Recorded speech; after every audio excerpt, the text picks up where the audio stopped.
Hello guys, welcome back to our channel. So ഇന്ന് നമ്മൾ നോക്കുന്നത് വിൻഡ് ബ്രേക്കർ എന്ന ജാപ്പനീസ് അനിമേ TV സീരീസിന്റെ സീസൺ 1 8ാമത്തെ എപ്പിസോഡാണ്. എപ്പിസോഡിലോട്ട് പോകുന്നതിന് മുമ്പ് എല്ലാവരും നമ്മുടെ വീഡിയോ ഒന്ന് ലൈക്ക് ചെയ്യുക. നിങ്ങൾ ലൈക്ക് ചെയ്യുന്ന സമയത്ത് ഈ വീഡിയോക്ക് എത്ര ലൈക്ക് ആണെന്ന് തീർച്ചയായിട്ടും താഴെ ഒന്ന് കമന്റ് ചെയ്യുക. അപ്പോട്ട് സമയങ്ങളെ നേരെ എപ്പിസോഡിലോട്ട് പോകാം. എപ്പിസോഡ് തുടക്കത്തിൽ നമ്മൾ കാണുന്നത് ഇവനിത് എന്ത് പറ്റി, ഇവൻ എന്നെ അറ്റാക്ക് ചെയ്യാൻ ശ്രമിക്കുവാണോ? പക്ഷെ ഇത് വളരെയധികം സ്ലോ ആണല്ലോ. ഇവൻ എന്നെ അറ്റാക്ക് ചെയ്യുന്നതിൽ ഇവനൊരു കൺഫ്യൂഷൻ ഉള്ളത് പോലെ എന്താ തോന്നുന്നേ എന്ന് ചിന്തിക്കുവാണ് സാക്കുറ. ഹേയ്, നിനക്ക് എന്ത് പറ്റി? എന്നെ അറ്റാക്ക് ചെയ്യുന്നില്ല, ഞാൻ അറ്റാക്ക് ചെയ്യുന്നത് നീ തടുക്കാനും ശ്രമിക്കുന്നില്ല എന്ന് സാക്കുറ അവനോട് ചോദിക്കുന്നു. എല്ലാം മനസ്സിലാക്കിയിട്ടാണ് ഇവർ ഫൈറ്റ് ചെയ്യാൻ തുടങ്ങിയെന്ന് ഞാൻ വിചാരിച്ചു. പക്ഷെ അതല്ല സത്യം. അവൻ എന്തിനാ അവന്റെ ടീമിലുള്ളവരെ തന്നെ അടിച്ചേ എന്നാലോചിച്ച് നീ എന്ത് ചെയ്യാനാ നിന്റെ ഉദ്ദേശം എന്ന് സാക്കുറ അവനോട് ചോദിക്കുന്നു. അത് തന്നെയാ എനിക്കും അറിയാത്ത. ഇത് കേട്ട് സാക്കുറ, എന്തിനാ നീ നിന്റെ ആളുകളെ തന്നെ അടിച്ചേ? ഷിഷിട്ടോറിയൻ എന്ന് പറയുന്ന ഈ ഗാങ് വളരെ സ്ട്രോങ് ആയിട്ടുള്ളവർക്ക് മാത്രമുള്ളതാണ്, ബുള്ളിങ് ചെയ്യുന്നവർക്കുള്ളതല്ല എന്ന് അവനോട് പറയുന്നു. തലയില്ലെങ്കിൽ ബോഡിയത്തെ മറ്റു പാർട്സ് ഒന്നും വർക്ക് ചെയ്യാത്ത പോലെയാണ് ഞാൻ. ഷിഷിട്ടോറിയന്റെ വീക്കസ്റ്റ് ആളുകളെ മുഴുവനായിട്ടും ഞാൻ അതിൽ നിന്നും പുറത്താക്കി. ഫ്യൂരിന്റെ കൂടെ ചെയ്യുന്ന ഫൈറ്റിൽ സോജിക്കൊരു മാറ്റം ഉണ്ടാവുമെന്ന് ഞാൻ വിചാരിച്ചു. പക്ഷെ ഈ ഒരു ഫൈറ്റില് ഞങ്ങളുടെ ഭാഗത്ത് യാതൊരുവിധ ന്യായവുമില്ല. പക്ഷെ ഇതുവരെ നടന്നതൊന്നും ഒരിക്കലും ഇനി തിരിച്ചെടുക്കാൻ പറ്റില്ല. കാരണം ഇത് ഇപ്പൊ തുടങ്ങിയതല്ല, അന്ന് തൊട്ട് തന്നെ ഞാൻ തെറ്റായ വഴിയിലാണ് പോയിക്കൊണ്ടിരിക്കുന്നത്. സോ തിരിച്ചെന്നെ കൊണ്ട് ഒന്നും മാറ്റാൻ സാധിക്കില്ല എന്ന് ടോഗമി ചിന്തിക്കുന്നു. ടോഗമി, അവനെ അടിച്ചു കൊല്ല് എന്ന് പറഞ്ഞ എല്ലാവരും ചീറപ്പ് ചെയ്തുകൊണ്ടിരിക്കുകയാണ് ടോഗമിയെ. ഞാൻ ശരിക്കും എന്ത് ചെയ്യാനാ ഈ ട്രൈ ചെയ്യുന്നേ എന്ന് ടോഗമി തന്നെ ചിന്തിക്കുന്നു. അതെ, ഞാൻ മൗണ്ടൻസിലോട്ട് പോണം എന്ന് ചിന്തിക്കുകയാണ് ടോഗമി. ഡേയ്, നിന്റെ കിളി മൊത്തമായിട്ടും പോയോ? നീയല്ലേ പറഞ്ഞ് ഈ സ്ഥലം ബുള്ളിങ്സിനുള്ളതല്ല എന്ന്. അപ്പൊ പിന്നെ നീ എന്ത് ചെയ്തോണ്ടിരിക്കുന്നേ? നിന്റെ ആളുകളെ നീ തന്നെ ബുള്ളിങ് ചെയ്തോണ്ടിരിക്കുവല്ലേ? നീ ഒരുപാടധികം സ്ട്രോങ് ആണ്, അത് ഞാൻ സമ്മതിക്കുന്നു. പക്ഷേ നീ വളരെ മോശമായിട്ടുള്ള ഒരുത്തനാണ്. സോ അത് നിനക്ക് മനസ്സിലാക്കി തരാൻ വേണ്ടിയിട്ടാണ് ഞാൻ നിന്റെ കൂടെ ഫൈറ്റ് ചെയ്ത് നിന്നെ തോൽപ്പിക്കാൻ പോകുന്നത്. എന്നാ മാത്രമേ നീ എന്റെ കൂടെ ഫൈറ്റ് ചെയ്യാൻ മാത്രം ഈക്വൽ ആയിട്ടുള്ള ഒരുത്തനാണെന്ന് എനിക്ക് തോന്നത്തുള്ളൂ. നിന്നെക്കാൾ വളരെ സ്ട്രോങ് ആയിട്ടുള്ള ഒരുത്തരെ നോക്കി നീ ഇത്രയും ധൈര്യത്തോടെ ഇത് പറയുന്നു. ഇത് കേട്ട് ടെൻഷനായ സാക്കുറ ഓടിപ്പോയി അവനെ ചവിട്ടാൻ വേണ്ടി ശ്രമിക്കുന്നു. നമ്മുടെ ലിമിറ്റ് എല്ലാം പുഷ് ചെയ്യുന്നതാണ് നമ്മുടെ പവർ എന്നല്ലേ നീ പറഞ്ഞേ? സോ എന്റെ ഓപ്പോണന്റ് എത്ര സ്ട്രോങ് ആയാലും ശരി, ഒരുപക്ഷെ അവൻ എന്റെ ജീവൻ രക്ഷിച്ചിട്ടുണ്ടെങ്കിലും ശരി, അവൻ എന്റെ എത്ര വലിയ ഫ്രണ്ട് ആയാലും ശരി, ഞാൻ എപ്പോഴും ഞാനായിട്ടായിരിക്കും ഉണ്ടാവുക. ഞാൻ ഒരിക്കലും ഒന്നിനും വേണ്ടിയിട്ട് മാറാൻ പോകുന്നില്ല എന്ന് പറഞ്ഞ് സാക്കുറ അവനെ അറ്റാക്ക് ചെയ്യാൻ വേണ്ടി ശ്രമിക്കുന്നു. ഞാനല്ലേ ഇപ്പോൾ ലീഡർ, സോ എന്റെ ഇഷ്ടം പോലെ എനിക്ക് എന്ത് വേണമെങ്കിലും ചെയ്യാലോ എന്ന് സോജി അവനോട് പറഞ്ഞിട്ടുണ്ടായിരുന്നു. സോജി ചെയ്യുന്ന ഒരു കാര്യവും ടോഗമിക്ക് ഇഷ്ടമല്ലായിരുന്നു. എന്നാലും സോജിയുടെ കൂടെ ഫൈറ്റ് ചെയ്യണ്ടെന്ന് പറഞ്ഞ് അവരെല്ലാം സഹിച്ച് സമാധാനത്തോടെ ഇരുന്നു. ഗിയോട്ടീസ് ഓഫ് പവർ എന്ന് പറഞ്ഞു കഴിഞ്ഞാൽ തങ്ങളുടെ ലിമിറ്റിനെ പുഷ് ചെയ്യണമെന്നാണ്. പക്ഷെ ടോഗമി അവനൊട്ടും താല്പര്യമില്ലാതെയാണ് സോജിയോട് ഈ ഫൈറ്റ് ചെയ്യുന്ന കാര്യമൊക്കെ ഞാൻ നോക്കിക്കോളാം, നീ മറ്റുള്ളവരുടെ കൂടെ ഹാപ്പി ആയിട്ടിരിക്കുക എന്ന് പറഞ്ഞിട്ടുണ്ടായിരുന്നതാ. സോജിയെ നല്ലവനാക്കാൻ വേണ്ടി ഇവൻ അവനെ തന്നെ ചീത്തവനാക്കുന്നു. ഇതൊക്കെ ആലോചിച്ചിരിക്കുന്ന സമയത്താണ് പെട്ടെന്ന് സാക്കുറ അവനെ അറ്റാക്ക് ചെയ്യുന്നത്. നീ തീർച്ചയായിട്ടും മറ്റുള്ളവരുടെ സ്ട്രെങ്ത് ഒരുപാടധികം പുഷ് ചെയ്യുന്നുണ്ട് എന്ന് പറഞ്ഞ ടോഗമി സാക്കുറയെ അറ്റാക്ക് ചെയ്യുന്നു. എനിക്കറിയാടാ, ഇത്രയും നേരം നീ വെറുതെ തോറ്റു തന്നതാണെന്ന് എന്ന് പറയുവാണ് സാക്കുറ. എന്റെ പേര് ടോഗമി, ജോ ടോഗമി. ഇനി റിയൽ ഫൈറ്റ് എന്താണെന്ന് ഞാൻ നിനക്ക് കാണിച്ചു തരാം. നീ തയ്യാറാണോ സാക്കുറ എന്ന് ടോഗമി ചോദിക്കുന്നു. സോ ഇനിയാണ് റിയൽ ഫൈറ്റ് ആരംഭിക്കുന്നത്. ഓരോരുത്തരും അങ്ങോട്ടും ഇങ്ങോട്ടും നല്ല രീതിയിൽ ഫൈറ്റ് ചെയ്യുന്നു. സാക്കുറ 2 എണ്ണം കൊടുക്കുമ്പോ ടോഗമി തിരിച്ച് 3 എണ്ണം കൊടുക്കുന്നു. എന്നാൽ സാക്കുറയോട്ടും വിട്ടുകൊടുക്കാൻ തയ്യാറല്ല. രണ്ടുപേരും കട്ടക്കി നിൽക്കുന്നു. ഇവരെന്താ രണ്ടുപേരും അടിമേടിക്കുന്ന സമയത്ത് ചിരിച്ചുകൊണ്ടിരിക്കുന്നേ എന്ന് നോക്കിക്കൊണ്ടിരിക്കുവാണ് മറ്റുള്ളവർ. പിന്നീട് നമ്മൾ കാണുന്നത് ഒരു മാരകമായിട്ടുള്ള ഫൈറ്റ് തന്നെയാണ്. സാക്കുറ ശരിക്കും അമേസിംഗ് എന്ന് പറഞ്ഞ് നോക്കുവാണ് സുവോ. ഇവരുടെ ഫൈറ്റ് എന്റെ ഹാർട്ട് ടച്ച് ചെയ്തു എന്ന് പറഞ്ഞുകൊണ്ടിരിക്കുവാണ് നേരിനു. സാക്കുറ ഇത്രയധികം മുന്നോട്ട് പോകുമെന്ന് ഞാൻ ഒരിക്കലും വിചാരിച്ചില്ല എന്ന് ഹിറാഗിയും പറയുന്നു. എന്ത് ഫീലിംഗ് ആയത്? ഇവൻ ചെയ്തതിനൊക്കെ വളരെയധികം ടെൻഷനിൽ വേണം ഞാൻ ഇവന്റെ കൂടെ ഫൈറ്റ് ചെയ്യാൻ. പക്ഷെ ഞാൻ ഇത് എൻജോയ് ചെയ്യുവാണല്ലോ എന്ന് സാക്കുറ ചിന്തിക്കുന്നു. സാക്കുറ, നീ ഇത് ഒരുപാടധികം എൻജോയ് ചെയ്യുന്നുണ്ടെന്ന് എനിക്കറിയാം. ഞാൻ എന്റെ ഓരോ മൂവ്സ് പുറത്ത് കാണിക്കുന്ന സമയത്തും അത് കണ്ട് സാക്കുറ ഇംപ്രൂവ് ആയിക്കൊണ്ടേയിരിക്കുവാണ്. രണ്ടുപേരും ഓടി വന്ന് അവരുടെ മോന്തക്കിട്ട് അടിക്കുന്നു. സോ രണ്ടുപേരും തെറിച്ച് താഴെ വീഴുന്നു.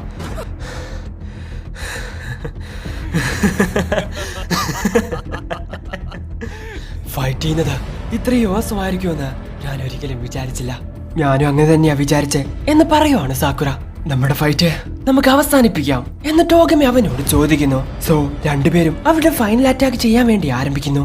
അതെ, നീ പറഞ്ഞത് ശരിയാണ് സാക്കുറ. എന്റെ ഓപ്പോണന്റ് അതാരാണെങ്കിലും, ഒരുപക്ഷെ എന്റെ ഫ്രണ്ട് ആണെങ്കിലും അല്ലെങ്കിൽ എന്റെ ജീവരക്ഷിച്ച ആളാണെങ്കിലും അവർക്ക് വേണ്ടി ഒരിക്കലും ഞാൻ മാറാൻ പോകുന്നില്ല എന്ന് സാക്കുറ പറഞ്ഞിട്ടുണ്ടായിരുന്നു. സോ ആ കാര്യം ആലോചിക്കുകയാണ് ടോഗമി. അന്ന് ഇത് തന്നെയായിരുന്നു ഞാൻ സോജിയോടും ചെയ്യേണ്ടിയിരുന്നത്. അവന്റെ കൂടെ ഫൈറ്റ് ചെയ്യുന്നതിന് പകരമായിട്ട് ഞാൻ അവനക്ക് വേണ്ടി മാറി. സാക്കുറ, നീയാണ് ശരിക്കും ഡിവോഷൻ ഓഫ് പവർ ഫോളോ ചെയ്യുന്നത്. തീർച്ചയായിട്ടും ഫ്യൂച്ചറില് നീ ഒരുപാടധികം സ്ട്രോങ് ആവും. ഇപ്പൊ നീ എങ്ങനെയാണോ അങ്ങനെ തന്നെ ഇരിക്കുക. ഒരിക്കലും ആർക്ക് വേണ്ടിയിട്ടും മാറരുത് എന്ന് പറഞ്ഞ സാക്കുറയും ടോഗമിയും തമ്മിൽ ഇടിക്കാൻ വേണ്ടി നിൽക്കുവാണ്. പെട്ടെന്ന് ടോഗമി അവന്റെ കൈ മാറ്റുന്നു. സോ സാക്കുറയെ ഇടിക്കുന്നതിന് പകരം സാക്കുറയുടെ ഇടി മേടിക്കുവാണ് ടോഗമി. തെറിച്ച് താഴെ പോകുന്ന ടോഗമിയെ കണ്ട് സാക്കുറ അവനെ തന്നെ നോക്കുന്നു. എന്നെ കൊണ്ട് എഴുന്നേക്കാൻ പറ്റുന്നില്ല, ഞാൻ ഗീവ് അപ്പ് ചെയ്യാ എന്ന് ടോഗമി വിളിച്ച് പറയുന്നു. എന്ത്, ടോഗമി ഗീവ് അപ്പ് ചെയ്യുന്നോ? ഇത് ശരിക്കും ഞാൻ കേട്ടത് തന്നെയാണോ എന്ന് ചോദിക്കുവാണ് അവിടെയുള്ള എല്ലാ സീഷിറ്റോറിയം മെമ്പേഴ്സും. എന്ന് ഇത് കണ്ട് സാക്കുറ ഒരുപാടധികം ടെൻഷൻ ആവുന്നു. ഡേയ്, അവസാന നിമിഷം നീ എന്തിനാ അങ്ങനെ ചെയ്തേ? മനഃപൂർവ്വം ടോഗമി അടി മേടിച്ചത് കണ്ടിട്ടാണ് സാക്കുറ ടെൻഷൻ ആവുന്നത്. ശരി, നിങ്ങൾ ഒരുപാട് നന്നായിട്ടാ ഫൈറ്റ് ചെയ്തേ. അടുത്തത് ഉമ്മിച്ചാൻ സ്റ്റേജിലോട്ട് വാ, എനിക്ക് ഇപ്പൊ തന്നെ ഫൈറ്റ് ചെയ്യണം, വേഗം വാ ഉമ്മിച്ചാൻ എന്ന് പറഞ്ഞ് വിളിച്ചോണ്ടിരിക്കുകയാണ് സോജി. ഞങ്ങളുടെ ഫൈറ്റ് ഇനി അവസാനിച്ചിട്ടില്ല എന്ന് സാക്കുറ അവനോട് പറയുന്നു. സോജി, ഫൈറ്റ് ഇനി കണ്ടിന്യൂ ചെയ്യേണ്ട ആവശ്യമില്ല, തെറ്റ് നമ്മുടെ ഭാഗത്താ, ഇതോടെ നിർത്താം സോജിയല്ല എന്ന് പറഞ്ഞ ടോഗമി അവനെ തൊടാൻ വേണ്ടി നിൽക്കുന്ന സമയത്താണ്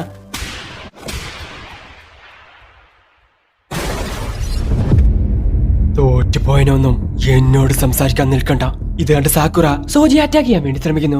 അപ്പോഴാണ് ഉമേമി അങ്ങോട്ട് വരുന്നത്. സാക്കുറ, ഇത് ഞാൻ നോക്കിക്കോളാം. എന്നാലും അവൻ കൂടുതൽ ബലം കൊടുത്ത് സോജിയെ അറ്റാക്ക് ചെയ്യാൻ വേണ്ടി ശ്രമിക്കുന്നു. നിങ്ങളുടെ ഈ കോൺവെർസേഷൻ നല്ല രീതിയിലാണ് മുന്നോട്ട് പോയത്. അത് നീ ചെയ്തത് കണ്ടപ്പോ തന്നെ എനിക്ക് മനസ്സിലായി. ഹേയ് ടോഗമി, ഇനി ഇത് ഞാൻ നോക്കിക്കോട്ടെ എന്ന് ചോദിക്കുകയാണ് ഉമേമിയ. ശരി എന്ന് പറഞ്ഞ് അവൻ അവിടെ നിന്നും എഴുന്നേക്കുന്നു. ചാവാതെ ഫൈറ്റ് ചെയ്യ എന്ന് ടോഗമി അവരോട് പറയുന്നു. നിങ്ങളെങ്ങാനും അവന്റെ കൂടെ തോറ്റുപോയാ പിന്നെ നമ്മൾ തമ്മിലായിരിക്കും ഫൈറ്റ് എന്ന് പറഞ്ഞ സാക്കുറ അവിടെ നിന്നും പോകുന്നു. ആ സോജി ടോഗമിയെ അടിക്കുന്ന സമയത്ത് എനിക്ക് എന്തിനാ അത്രയും ടെൻഷൻ വന്നേ? എന്റെ കോൺവെർസേഷൻ നല്ല രീതിയിലാണെന്ന് ഉമ്മയെ പറഞ്ഞു, പക്ഷെ എന്റെ ഫിസ്റ്റ് ഒന്നും തന്നെ സംസാരിച്ചില്ലല്ലോ എന്ന് പറഞ്ഞ് സ്റ്റേജിൽ നിന്നും താഴോട്ട് ചാടുവാണ് സാക്കുറ. വീഴാൻ പോകുന്ന സാക്കുറയെ നേരൻ പിടിക്കുന്നു. നിങ്ങളുടെ ഫൈറ്റ് എന്റെ ഹാർട്ടിനെ തന്നെ ടച്ച് ചെയ്തു. സാക്കുറ, ടോഗമി അങ്ങനെ ചെയ്തത് അവൻ ചെയ്ത തെറ്റ് ശരിയാക്കാനുള്ള ബെറ്റർ ചാൻസ് ഇതായതുകൊണ്ടാണ്. എന്നാൽ അതൊന്നും ഇല്ലാഞ്ഞിട്ട് പോലും നീ വളരെ അടിപൊളിയായിട്ട് ഫൈറ്റ് ചെയ്തു എന്ന് ഹിറാഗി അവനോട് പറയുന്നു. അവരുടെ ഫൈറ്റ് നീ കണ്ടപ്പോ നിനക്ക് എന്തെങ്കിലും ഫീൽ ആയോ എന്ന് ഉമേമിയ ടോമിയാമയോട് ചോദിക്കുന്നു. എന്ത് ഫീൽ ചെയ്യാൻ എന്നാ നീ ഉദ്ദേശിക്കുന്നേ? നിന്നെ പറ്റി ആലോചിക്കുമ്പോ ഒരുപാടധികം പാവം തോന്നുന്നു. എന്ത് പാവം തോന്നുന്നോ? എന്താ നീ പറയുന്നേ? ആ ശരി, എനിക്കൊന്നും മനസ്സിലാവുന്നില്ല. പക്ഷെ ഉമേമിയ, ഇതൊരിക്കലും ഒരു ന്യായമായിട്ടുള്ള കാര്യമല്ല.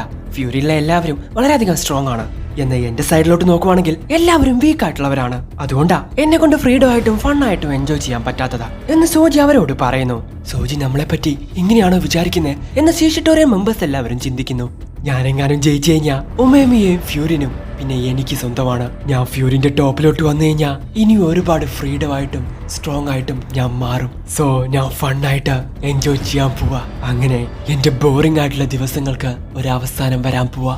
ഈ ഫ്യൂരിൻ എനിക്ക് തന്നേക്ക് ഉമേമിയ എന്ന് പറഞ്ഞ സോജി പെട്ടെന്ന് തന്നെ ഉമേമിയെ അറ്റാക്ക് ചെയ്യാൻ വേണ്ടി ശ്രമിക്കുന്നു. പെട്ടെന്ന് തന്നെ ഉമേമിയുടെ തോളിൽ കയറിയ സോജി ഉമേമിയെ അറ്റാക്ക് ചെയ്യാൻ വേണ്ടി ശ്രമിക്കുന്നു. ഒരുപാട് പ്രാവശ്യം ഉമേമിയുടെ തലക്കെട്ടടിച്ച സോജിയെ പെട്ടെന്ന് ഉമേമിയെ എടുത്ത് താഴെ ഇടുന്നു. പിന്നീട് നമ്മൾ കാണുന്നത് രണ്ട് ഗാങ്ങിന്റെ ലീഡേഴ്സ് തമ്മിൽ മാരകമായിട്ട് ഫൈറ്റ് ചെയ്യുന്നതാണ്. ഇതുപോലത്തെ മൂവ്സൊന്നും ഞാൻ ഇതുവരെ കണ്ടിട്ടില്ല എന്ന് സോ പറയുന്നു. എന്ന മറ്റൊരു ഭാഗത്ത് ഇതൊക്കെ കണ്ട് കോരിത്തരിച്ചിരിക്കുവാണ് നേരിൻ. ഷിഷിറ്റോറിയൻ ഹിസ്റ്ററിയിൽ തന്നെ ഇവനാണ് യങ്ങസ്റ്റ് ലീഡർ എന്ന് പറയുവാണ് ഹിറാഗി. സോ ഈ ഫൈറ്റൊക്കെ കണ്ട് സാക്കുറ, ഉമേമി അപ്പൊ എന്നെ വന്ന് സ്റ്റോപ്പ് ചെയ്തിട്ടില്ലായിരുന്നെങ്കിൽ എന്റെ കാര്യത്തിൽ ഒരു തീരുമാനമായനെ. ഇവിടെയുള്ളവരൊക്കെ ഒരുപാടധികം സ്ട്രോങ് ആണ്. ഇതൊന്നും പോരാ, ഞാൻ ഇനിയും സ്ട്രോങ് ആയേ പറ്റൂ. ഞാൻ ഇനിയും സ്ട്രോങ് ആയിട്ട് മാറിയിരിക്കും എന്ന് സാക്കുറ ചിന്തിക്കുന്നു. ഹേയ് ടോമിയാമ്മ, ഇത്രയും നാൾ നിന്റെ ലൈഫ് ഒരുപാടധികം റഫായിട്ട് നിനക്ക് തോന്നുന്നില്ലേ എന്ന് ഉമേമി അവനോട് ചോദിക്കുന്നു. ഇത് തന്നെയാ നീ ആ സ്കൂളിന്റെ ഫ്രണ്ടിൽ വെച്ചിട്ടും പറഞ്ഞേ. നീ പറയുന്നൊന്നും എനിക്ക് മനസ്സിലാവുന്നില്ല എന്ന് പറഞ്ഞ് സോജി ഉമേമിയെ അറ്റാക്ക് ചെയ്യാൻ വേണ്ടി ശ്രമിക്കുന്നു. എന്നാൽ പെട്ടെന്ന് തന്നെ ഉമേമിയുടെ മുഖമൊക്കെ അങ്ങ് മാറുന്നു. സോജി ഇപ്പൊ അറ്റാക്കിയോടാന്ന് പറഞ്ഞ് നിൽക്കുന്ന സമയത്ത് തലനാരിഴക്ക് സോജി അതിൽ നിന്ന് ഒഴിഞ്ഞു മാറുന്നു. ഇവൻ എന്ത് ചെയ്യുന്നതെന്ന് എനിക്ക് മനസ്സിലാവുന്നില്ലല്ലോ എന്ന് സോജി ചിന്തിക്കുന്ന സമയത്താണ് അവന്റെ മൂക്കിൽ നിന്നും ബ്ലഡ് വരുന്നത്. ഇത്രയും സിമ്പിൾ ആയിട്ടുള്ള കാര്യം നിനക്ക് മനസ്സിലാവുന്നില്ലെങ്കിൽ നിന്നെ പോലെയുള്ളവന്റെ മുമ്പിൽ ഒരിക്കലും ഞാൻ തോറ്റുപോവില്ല എന്ന് ഉമേമി അവനോട് പറയുന്നു. സോ അവിടെ വെച്ച് ഈ എപ്പിസോഡ് അവസാനിക്കുന്നു. ഉമേമിയുടെ അറ്റാക്കിൽ നിന്ന് ഒഴിഞ്ഞു മാറി എന്ന് വിചാരിച്ച ഷോജിയുടെ മൂക്കിൽ നിന്ന് ബ്ലഡ് വന്നു. സോ ഉമേമിയുടെ മൂവ്മെന്റ്സ് എത്രത്തോളം ഫാസ്റ്റ് ആണെന്നുള്ള കാര്യം നമുക്ക് അതിൽ നിന്ന് തന്നെ മനസ്സിലായി. എന്തായാലും അടുത്ത episode one of the my favourite എപ്പിസോഡാണ്. സോ നിങ്ങളെല്ലാവരും വളരെയധികം വെയിറ്റിംഗ് ആണെന്ന് എനിക്കറിയാം. എന്തായാലും നിങ്ങൾക്ക് ഇവിടെ ഇഷ്ടപ്പെടുന്ന ഇഷ്ടപ്പെടുന്ന ഞാൻ ലൈക്ക് ചെയ്യുക, ഷെയർ ചെയ്യുക, സബ്സ്ക്രൈബ് ചെയ്യുക, തുടർന്നുള്ള ബെൽ ഐക്കൺ എനേബിൾ ചെയ്യുക. അടുത്ത എപ്പിസോഡ് അടുത്ത സമയം അതുവരെയും ബൈ.